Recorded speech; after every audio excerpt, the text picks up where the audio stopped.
Welcome back. I'm Najma Khota on News and Views this morning. We are almost done with the show this morning. We have another half an hour to go, but very interesting discussion still to engage in. And I'm looking forward to our discussion with President of United Movement and Cape Town City Councillor, Mr. Neil De Beer. Good morning and welcome, Mr. De Beer. Assalamu alaikum and a very good morning and a happy new year. I don't know when that ends, when you stop greeting people that way, but I'll put it to the limit. We need a good new year. Indeed. And I think everyone's depending on what you're going to be saying today because we're talking about South Africa's economy this morning. So let me just say welcome, wa alaikum salam. And of course, compliments, I think, is the best way. Hey, Indeed. as opposed to when does this new year thing end? So let's just keep with the spirit. Wonderful. Now, there's a very interesting question that we've put out there, and that is the current economy of South Africa able to attract more foreign direct investors instead of capital going out to foreign countries? That's a loaded question. How would you I don't think answer that? I don't think it's loaded. The answer is no. Oh, I think it's that simple such a and lot of straightforward. yeah. Well, you did, yeah, I'm known yeah, for talking the truth. right. I'm And known so, to say it. So that's right it. now, that I think most people knew that was no, right? Because as South Africans, we are feeling the pinch, as it were, in terms of the economy.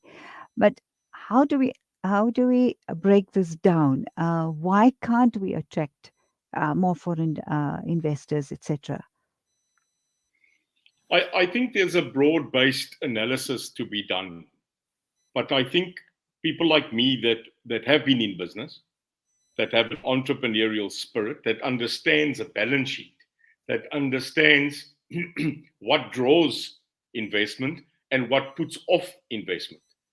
I think when you come from the basis, you can analyze the South African economy to the roots of where we started to flounder, where we Mm-hmm. started to collapse, and where we started to look at, may I call it, South African PTY. So we've got to firstly look at South Africa as a company. I think we need to start there.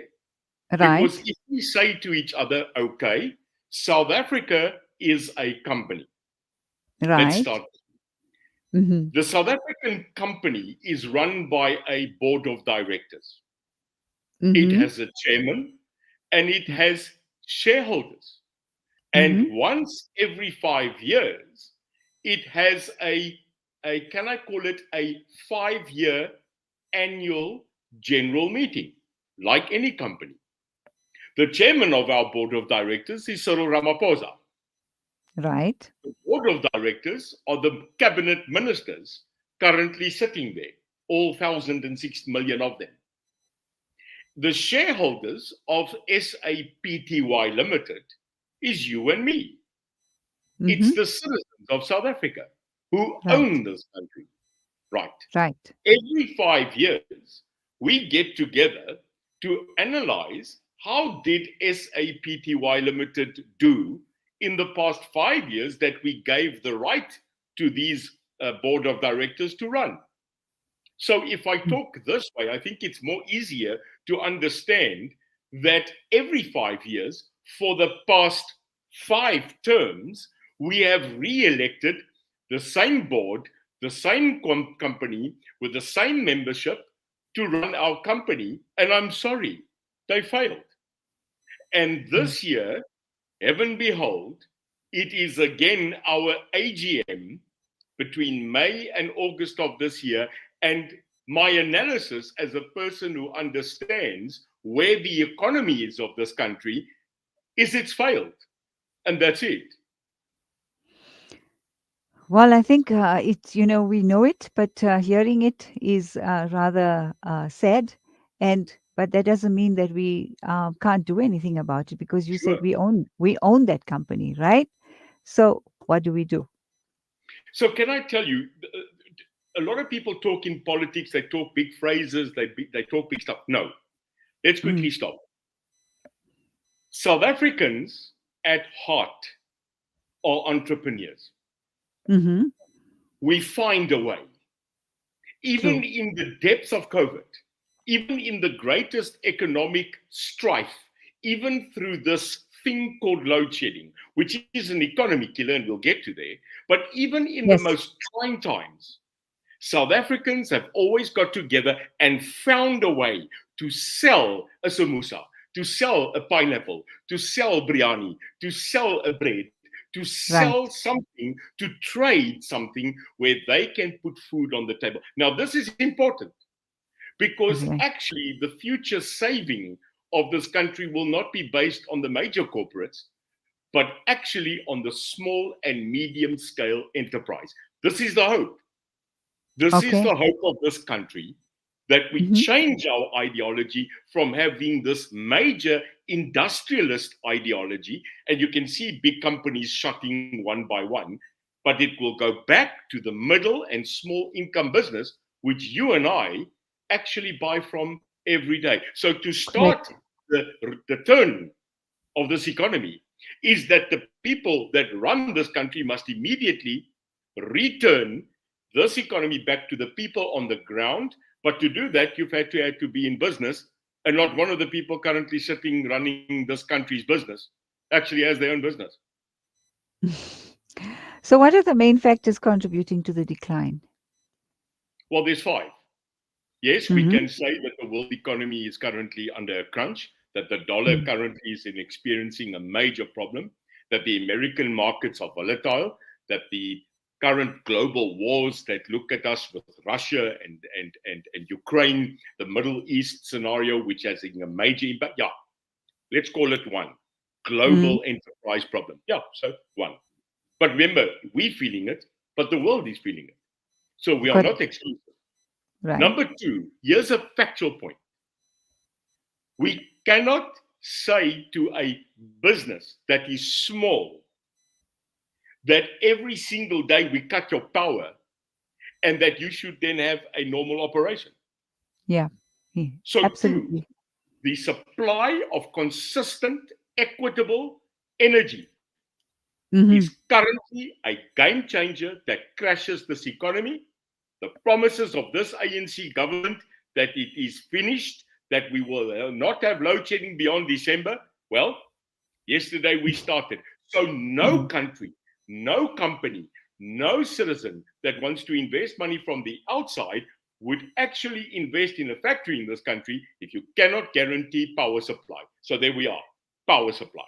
Number three, our biggest problem is that we are not giving the people a red carpet, we're giving them red tape. So Uh-huh. if you want to trade business in this country, be you foreign or domestic, the loopholes that you have to get through, the red tape just to generate and get a business is a killer. So bureaucracy, absolutely. Right. Number Right. four, Right. which is a major problem and has been since the end of time, corruption. The corruption in this country on every single level to do business, starting with BEE, triple BEE. En as jy wil sit nog 'n B en nog 'n E. EEBEE is not working. It's not working. Right. And Uh-huh. the last Uh-huh. one, I'm sorry, is the Yeah. country's management could not do one thing, and that's number five. The African National Congress and the current government could not move the poor to middle class.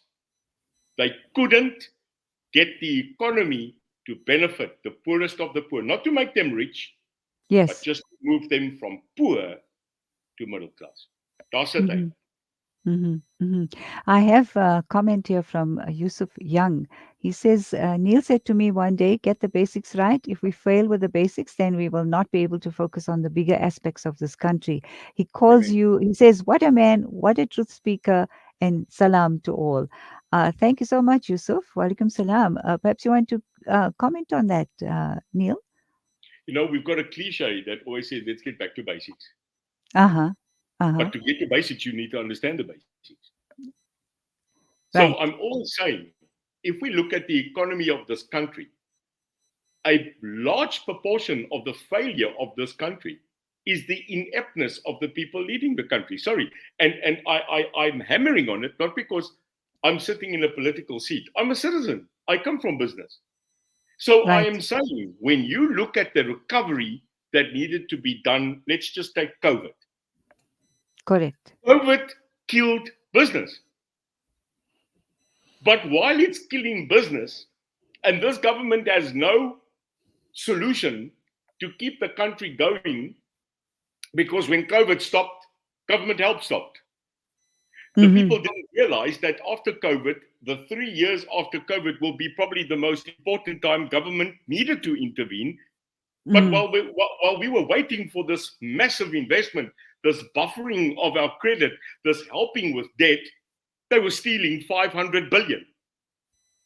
Now, when you look at that in your mind, that while a government is supposed to support you, they are filling their pockets.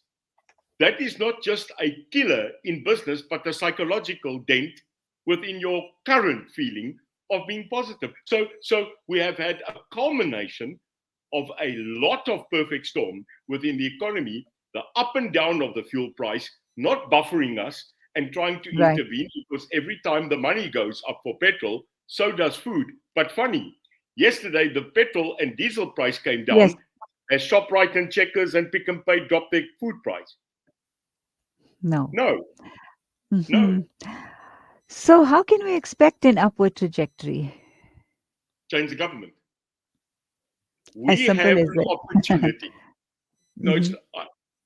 it's so easy to say Do we change have the a government. choice, my dear? Do we have a No, choice? we do not. And I'm I mean, in saying terms this of, tonight. I'm saying this to right. you today, inshallah. You listen to me. Yes. We the people that get up, do our thing, and go to bed, have an opportunity this year, this year, to change the trajectory, to change the future and the destiny of this most beautiful country by just going for one day, and I'm doing dua for this to Mhm. happen, that we stand in line and change the trajectory and the board of directors that have taken this country from freedom, but now to disaster. Do we have other board members that we can trust? Absolutely. Absolutely. We have people in this country that can add dynamic possibilities to change this country. They are in the light, they are fighting the dark. And we need Mm. to get up and see that in this country, there are enough talent, there's enough people that understand change, but have never been given the opportunity. How do we educate voters? We're doing it right now. We are doing it right now.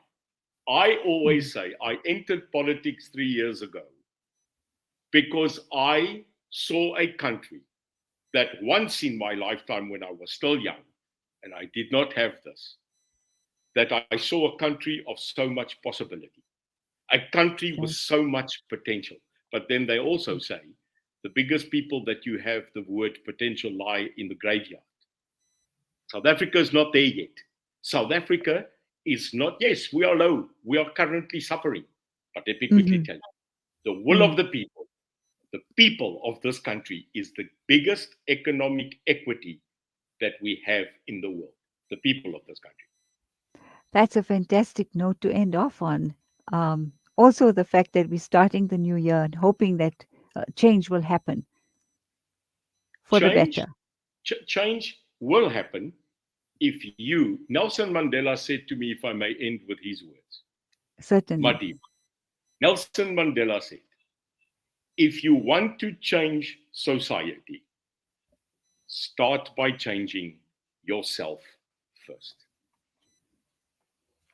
Well, thank you so much for sharing that with us. And I love your energy. You've given us hope. We started off with knowing what the answer would be. However, the power is in the people's hands, as we say. So let's Shukran, do Nazma. this. Let's do Shukran. this. And to every person that's seeing us and listening us today, hope, love, passion, and patriotism are words that I wake up with every morning. And I see South Africans, and all I can tell them is I love them.